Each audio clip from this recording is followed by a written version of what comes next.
you going today, Paul? Great, Glenn. Yeah. Thanks for coming to see us. No worries. I just love coming here. There's always some new exciting tech, and this is the most exciting tech I've seen in a long time. Good to see you happy. Tell me a little bit about these batteries. I mean, they're so big. Where did you get these from?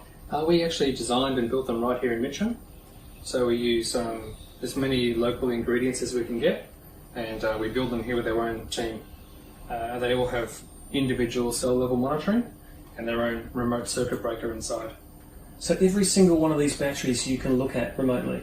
Yeah, and every cell in every battery for life. Every cell? Yep, so it's all recorded locally on the devices. It's recorded on a server here off-site as well. So why would you need to know every cell? Well, every cell has a warranty, such as the whole system has a warranty. So knowing what's happening to every cell all the time allows us to give longer warranties, because we can know when something's working and not working. Cool.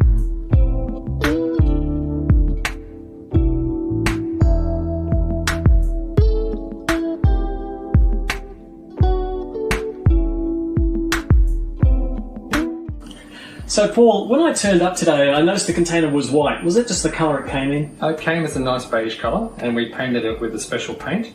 And the paint is infrared reflective, and it has ceramic in it, and it's very cool to touch in full sun. So we actually did a test about 2 weeks ago. It was 41 degrees, and we actually measured the temperature outside the container and inside the container for the entire day. And we turned off the fans, the air conditioning, and we just had the inverters on base load, so they were making a bit of their own natural heat. And we found the temperature inside only got up to about 32 degrees Celsius with 41 degrees outside, and that's just the thermal gain through the skin of the container, which is extremely good. Oh, amazing. And you mentioned that you touched the hinge and it was hot. Why was that? Yeah, so the hinge wasn't painted, so if you touch the hinge, it's just what metal normally does in full sun, and it got very hot. It's too hot to touch. But touching the skin of the container, it was cool. It was the most bizarre thing ever. Wow. So it really does reflect heat. I don't know how it does it, but you can probably Google it. So you've treated the outside of the container. What about the inside? So inside the container wall, we've actually built a steel frame inside the container, and it's thermally broken from the outside. So we do that by using nylon ties between the inside frame and the outside skin, so we don't get any thermal bridging. So we've reduced the thermal transfer of energy through those thermal bridges by getting rid of the steel connectivity. Then we put a couple of layers of bubble wrap, triple layer foil-backed insulation in between the inside wall and the outside wall, so that any heat getting through that paint, through the metal, gets reflected back, and then it has to try and get through all the other insulation and onto the inside. And that's quite a small distance, isn't it? You kept the size. We wanted to have, it was almost like the TARDIS. Yes. As big as possible on the inside, and so we didn't want to lose any width because we needed wide corridors to meet standards, and we didn't want to lose space to put batteries. So we got the internal wall only about 15 millimeters away from the outside wall, and we built a system that dealt with that. I know Arvio built and designed Passive House. Is this a Passive House container? More or less it is, yeah. All the principles for Passive House are in here. We have fresh air supply using fans, we have thermal bridge free design, and we have extremely good insulation. And the super paint. And the super paint, yeah. Wow, well, it certainly works. It's very impressive. So in terms of the cost of electricity, this is something people often ask is, when you invest in energy storage, what is the levelized cost of energy when you consider the lifespan of these batteries? Well, it depends on how many cycles per day you do. So it's not really it's an elastic number. If I only ever discharge this system once per week, I probably would have been better to put lead acid batteries in, because I don't need cycle life. But because this container is probably going to do 2 or maybe 3 full cycles per day because of the site it's going to, over 10 years that's 10 or 11,000 cycles, 20 years that's 25,000 cycles. So we want to have batteries that can do a lot of cycles, because we don't know where this container is going to end up next. It's designed to last a really long time. So everything in here is designed to last around 20 to 30 years. And so we say the design life is 20 plus years for the whole system. Wow, that's really impressive. Now, inside these batteries are lithium titanate cells. Now, I've heard that they're considered the safe lithium. Tell me more about that. Yeah, they are. They're very safe. You can cut them with a saw, you can drill them, you can put a nail through them, and they don't burst into flames. Wow. Which is a big plus. That's when you amazing. have so many cells and so much storage, safety is a big thing, because obviously the bigger you go, the more systems you build, the more probability that there'll be a problem. So starting with the safer cell technology, was my biggest prerogative. Now, I notice there's a lot of cables and wires looking down here. What's all this about? So each of the batteries has its own Ethernet port.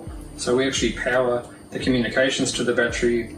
Every battery has its own cooling fan as well. So if we want to run really high powered modes, we can blow fresh air through the battery.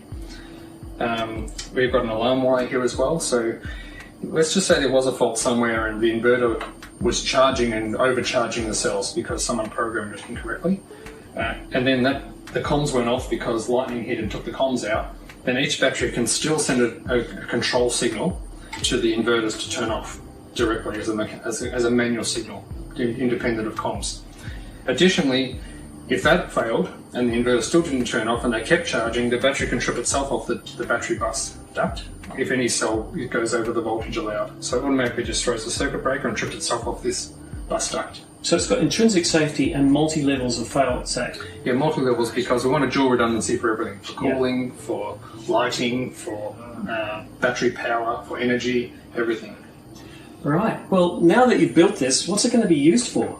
This is actually going to be powering the coal mine. The coal mines, I mean, everyone who works in the coal industry or the oil industry, they've still got kids. They care about the planet too. You might think they must be bad because they work in this non-clean energy environment, but they're actually really great people and they want the best for the planet as well. And part of their prerogative is to try and transition across to cleaner fuels. And this is one of the first sites they're going to be doing where they're actually powering all their admin buildings, workshops and lighting around the site, all off solar power instead of diesel power. So run me through the raw numbers in terms of the generation is going to be how much? On this system we're going to be connecting 100 kilowatts of solar power through these Fronius inverters, and they'll produce around about 500 kilowatt hours per day as an average in this particular site. And the site is consuming around about 600 kilowatt hours per day at the moment, but they're actually in the process of doing some efficiency upgrades on lighting and a few other things, so that'll probably drop to 500. So it'll probably be about net energy neutral. We're storing 250 kilowatt hours, so that means that we'll probably have to call upon the generator every second day for maybe 20 minutes or so instead of 24 hours per day. And because the batteries can charge so fast, we don't have to have the generator running for very long. We can just turn it on full power and fill up the batteries to maybe halfway and then turn the generator off again. So you're kind of putting the generator out to pasture? It'll still be there, but it's just there for the final mile. Yeah. Because we can't predict what they might need to use in the middle of winter. It might be a storm. They've still got the same loads and there's no sunshine. So the generator's there as a backup. Cool. Now I noticed that the batteries have little blue lights all on them. What's all that about? They do. So the indicator lights help us to do maintenance and also can show what state of charge they are. That's fully controllable RGB LED, and we control it through our software. So if we had a technician who had to come along and check a cell or a battery, we could just turn that battery to red and he could find it more easily. Right, so from remote monitoring you can identify a problem battery or cell, you can identify it visually and a local field technician could come out and remove that. That's right, and you can also see on the security cameras that the light's on as well, so you know that it's working when you send a signal to it. Another level of redundancy. And you can then trip it remotely as well. So we can turn that battery off remotely if we find that something's wrong and we don't want to lose the whole site. We only need 6 batteries to keep the site alive, and if we lose 1 out of 42, it's almost not undetectable. So you're kind of 7 times oversized for redundancy. A lot of redundancy here, yeah. Well, look, I'm super impressed by this, and it's just a beautiful build. I've been watching it being constructed over some months now, and super impressed. So thanks for letting me have a look at it. Sure, great. Thanks, Glenn. Okay, see ya. Bye.